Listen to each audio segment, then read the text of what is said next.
supporters because we wanted to learn more about why they felt so passionately about him. So this week, we circled back with a group of them, and many of you have expressed interest in learning more about these supporters' backgrounds. So three of these panelists right here have been in and around politics in New Hampshire for years. John Heichel on the left and Paula Johnson are former New Hampshire state representatives. Susan DeLamis on the right is one of the 400 part-time members of the New Hampshire House of Representatives. Her term ends Tuesday. Johnson in the middle was also a convention delegate for Trump's campaign. DeLamis was an alternate. So I had a chance to speak with them, and we started with the carrier deal.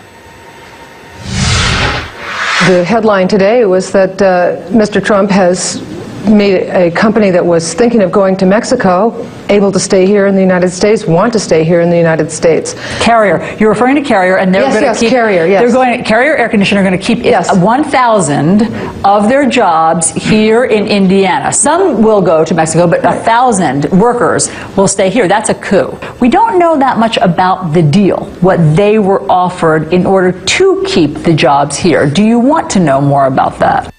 You know, from the beginning, Donald Trump had said that he was going to make fantastic deals, and he was going to persuade companies to invest in America and invest in the American people. Okay, he's proven that early on. So, if they were given some sort of financial inducement to stay here, let's say they were subsidized somehow, would that bother you? No, it wouldn't bother me. The key right now, and Trump's primary focus, is putting the American people first. That's all he cares about. Trump, in a lot of ways, reminds me of a hero of mine, which is General Patton. Okay, I think since World War II, there hasn't been a hero for America like Patton was, and I think Trump is the new hero for America. But, John, if there were some sort of subsidy given, we don't know what the deal is, but if there were, I thought that the free market didn't pick winners and losers. Remember that? Yeah, I remember that well. But I think a lot of businesses and things that we do in this country are subsidized, from petroleum to many companies, government contracts. Of course, but why did it bother you when the Obama administration chose, say, Solyndra and electric car companies, but not if there was a subsidy given to keep a company here? I think they threw that money away with Solyndra. I think it was a bad investment. I think it was a bad deal. So that's what you didn't like about it. You thought that it was a bad investment, not that it was subsidized. It's proven to be a bad. It has proven to be a bad. But before people knew that it was before they went bankrupt, there were lots of conservatives who were upset that they were getting subsidies. What's happened to that feeling?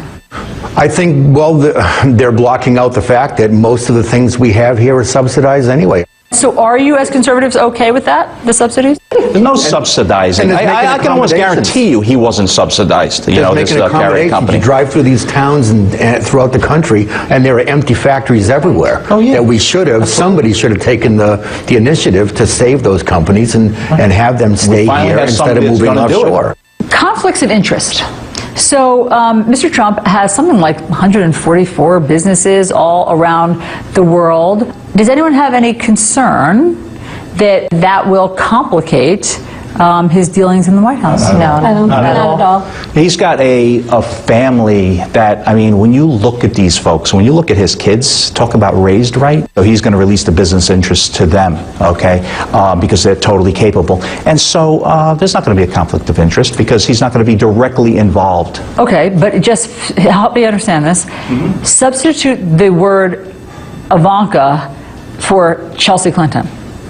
And if Chelsea Clinton were going to be running the Clinton Global Initiative or the Clinton Foundation, why would that have bothered you if Hillary had won? Why would that have been a conflict of interest? Because Chelsea is the product of government. She's the product of parents who have done nothing but make money off of the people and in government and in politics. Well, they made money after he left the presidency, and he sold books and he gave speeches. Donald Trump has made money from selling books. They've never been involved in politics, and they've never used he's never had that political background. Why is it that you're totally comfortable with Donald Trump's family being able to have these other business interests that we deal with in terms of U.S. policy, and that's okay, but it wouldn't be okay for Bill and Chelsea Clinton to have had that same deal? I think because Mr. Trump has disclosed his his so-called conflicts around the world. How?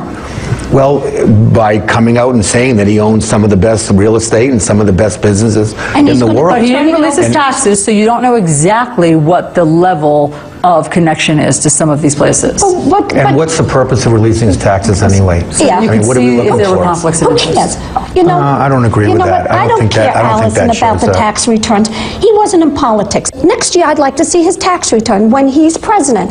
But right now, he's private. I'd like to see every member of Congress show us every tax return, and so they can prove that they're paying their taxes, because we know some of these hypocrites down in Washington don't pay taxes. Okay. It comes down to trust. People trust Donald Trump, okay? Even if they don't admit to it, because, again, they're party affiliation, behind closed doors, they trust him. They trust him as a businessman. He's had a solid career. That's right. People do not trust Hillary Clinton. Yeah. Genuinely, they know she's crooked Hillary, But even if the people that supported her. And if he violates that trust, he'll be brought out. So you're willing to give him that, basically you're willing to give him the benefit of the doubt, and if you find out that he violated that trust, then we'll feel differently. The country didn't feel that there was enough of a firewall between Chelsea Clinton and if Hillary Clinton had won. So I don't know if the country will feel that there's enough of a firewall between Ivanka and Don Jr. and Eric when they talk to their dad multiple times a day and the president. But if there is a firewall and the people still don't feel that way, that's their problem. Donald Trump is not doing this to become rich like the Clintons and a lot of other corrupt politicians. He's doing this for the sole reason to make America great again.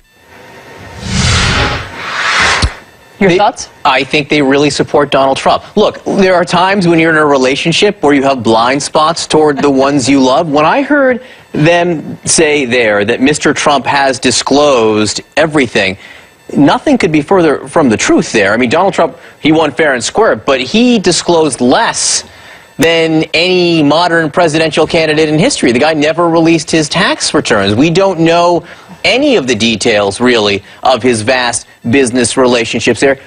And they have chosen to decide that that's okay, and that's their prerogative. But I mean, they're willing to give him the benefit of the doubt and wait until something pops up that is not okay. Also, I should mention that we conducted that interview on Wednesday before some of the deals, the specifics of the carrier deal were known. So now we do know that $7 million worth of tax breaks will be going to carrier. They didn't know that at the time. interesting to see. Again, Donald Trump has incredibly wide latitude, obviously, among his supporters. Be interesting to see how he uses it. The Cowboys and Vikings, they went down to the wire, and this morning fans are talking about the penalty that was not called. The highlights or lowlights if you're a Vikings fan, and the Bleacher Report next.